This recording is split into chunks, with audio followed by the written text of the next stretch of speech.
It was meant to be the deadliest weapon on the planet. A floating fortress of absolute power, decked out in gold and armed with enough firepower to end any battle before it began. It was the most expensive project in the nation's history, and on its very first voyage, it sank in less than 20 minutes, brought down by a single, terrible idea that its creator refused to let go of. Have you ever had an idea that felt so perfect, so brilliant, you were willing to bet everything on it? An idea that slowly became more than just a plan, it became part of you. We all have, but the greatest threat to success isn't a lack of ideas. It's falling in love with one so deeply that you can't see when it's sinking.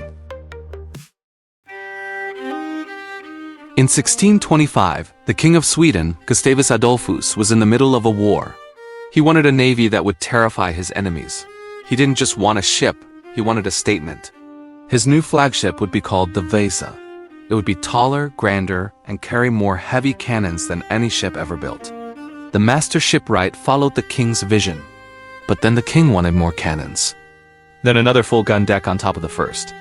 The builders warned him that the ship was becoming dangerously unstable, too heavy above the waterline. They begged him to reconsider. But the king was married to his idea. Majesty, she's listing dangerously! Enough! More was better. Power meant perfection. Before launch, the admiral performed a simple test. 30 men ran back and forth across the deck. The Vasa rocked so violently, he had to stop the test in fear the ship would tip over right there in the harbor. Everyone knew it was unsafe, but no one dared challenge the king's vision. The project had gone too far. Too much money, too much pride. On August 10, 1628, the Vasa launched. The crowd cheered as the ship, adorned with over 700 golden sculptures, sailed into the wind. Then a gust caught its sails. The top-heavy ship leaned. Water rushed into the open gun ports. Within minutes, the pride of the Swedish Empire rolled over and disappeared beneath the waves, taking 50 souls with it. The lesson was brutal. The king had confused conviction with perfection. He'd built his identity around a single idea, and when it failed, everything he'd built went down with it. We aren't kings or shipwrights, but we make the same mistake. The founder who won't pivot. The artist who can't take critique. The person clinging to a dream that no longer fits each is sailing their own Vasa. So how do you avoid it? First, you are not your ideas.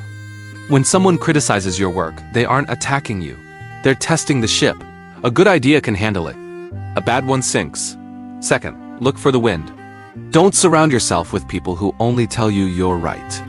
Find those who challenge you, who'll point out where your ship is weak before it ever leaves the harbor.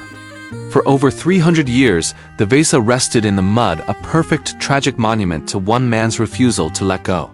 When it was finally raised in 1961, it gave us not just history, but a warning. Brilliance isn't about never being wrong.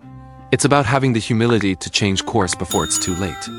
Don't fall so deeply in love with your idea that you can't see it sinking. If this story made you think differently, subscribe to Thought Trek and explore more lessons from history in our Knowledge Vault playlist. Thanks for watching.